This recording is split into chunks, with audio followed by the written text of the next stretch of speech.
team, j'espère que vous allez bien. En tout cas, pour ma part, ça va super. Aujourd'hui, toute nouvelle vidéo pour une toute nouvelle débrief. Ils sont en train de relâcher après les matchs de l'Europe. C'est très difficile pour lui. Euh,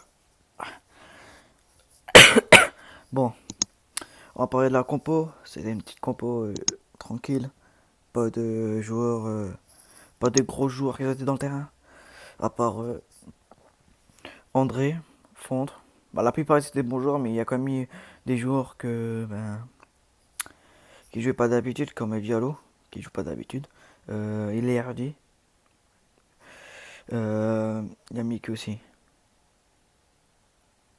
Voilà, il y a mis les deux joueurs là en fait qui s'adaptent pas aux gens en fait. Du coup, bah, c'est que en fait, le souci c'est qu'ils ont galéré. C'est qu'en fait, il manque aussi Bamba dans le terrain. Il manquait Bamba, il manquait David. David en ce moment, il fait des bons matchs. Il mérite d'être titulaire, mais bon, je pense qu'il a dû le laisser reposer pour jeudi face à Sparta. Ouais, c'était.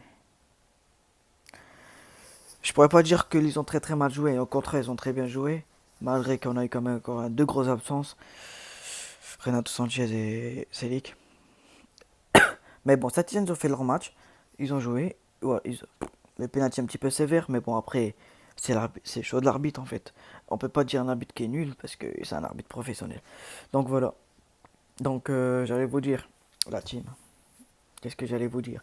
Bah, j'allais vous dire que Lille, mais ils sont en train de relâcher en fait. Ils n'arrivent pas à gagner après l'Europe. Ils n'arrivent pas. Mais bon, enfin bref, c'est pas grave, hein. Le temps qu'on perd pas, le temps qu'on gagne quand même des points, c'est la plupart. Tu vois, j'avais un petit espoir, tu vois, Paris faisait 2-2, on était à 3 points 2, on pouvait être ex aequo, et le cauchemar y arrive en fait, le karma en fait. J'aurais dû jamais dire qu'on allait gagner en fait. J'aurais dû dire on allait faire un match nul, et là on aurait peut-être gagné. Mais si, on mérite de gagner. C'est la première mi-temps, je vous jure, on a joué comme des chabers. La première mi-temps, ils ont fait n'importe quoi. Ils ont laissé jouer Saint-Etienne. Ils les ont laissé jouer. Comme Burak, t'as un râleur, ferme ta gueule, joue, et tu fermes ta gueule, c'est tout pour moi. Ça, Burak, j'aime pas, c'est tu râles trop. Ils ont le droit de tenter, à rejouer, à tenter. Malgré qu'il a pas marqué, c'est quand même une belle frappe qu'il a fait. C'est tout. Il y a d'ici. En Europe, tu joues magnifique. Pourquoi en Ligue 1, tu fais pas la même chose? Tu mérites d'être titulaire dans chaque compétition, mais tu ne fais pas nécessaire. Tu vois? Là, moi, je vois tes gardiens, moi, tu as fait un match comme ça, le match prochain en Ligue 1, je te fais pas jouer. C'est clair net. Moi, c'est vrai que c'était. C'est vrai que c'était Saint-Etienne, voilà. Ils n'ont pas un énorme gardien.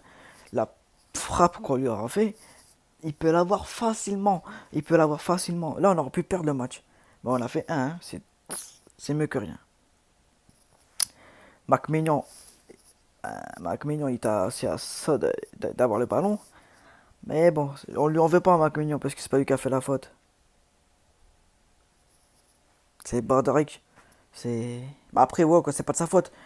Il voulait mettre la tête, il s'est raté, et il commence à tomber par terre. Et quand par hasard, Karzé, il va sur ses jambes pour qu'il tombe. C'est ça en fait le truc, c'est que Karzé, en fait, il a cherché le penalty en fait.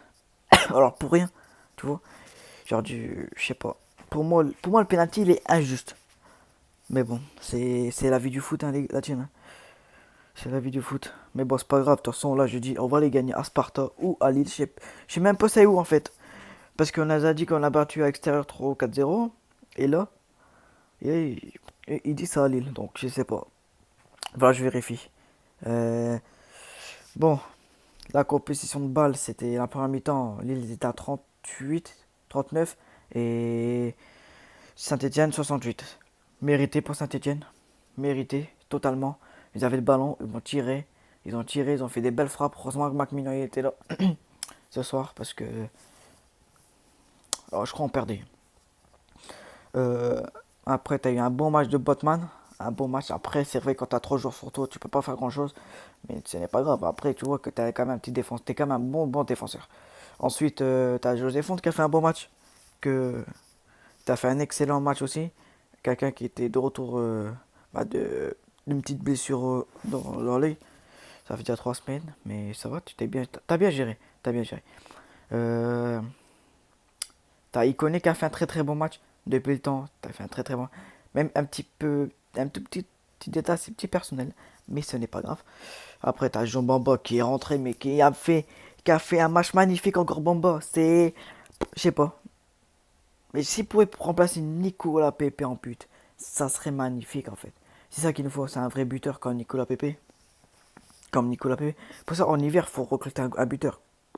Et un vrai buteur. Parce que Burak Griezmann, c'est bien, il est bon, il marque, mais c'est pas suffisant en fait. Comme David, il vient de reprendre, il a marqué un but, il fait des bons matchs. C'est ça que c'est bien, en fait. Parce que lui, il fait des belles passes. Alors que Burak, lui, il râle à chaque fois qu'on lui fait pas la passe. Alors que David, quand il voit qu'un qui tire, il va rien dire en fait. C'est pour encourager. C'est pour l'encourager. Je sais pas moi. Enfin bref. Bon les gars, j'ai fini pour ce débrief. On se retrouve cette semaine pour le débrief d'avant-match. Sparta Lille. Ciao les team.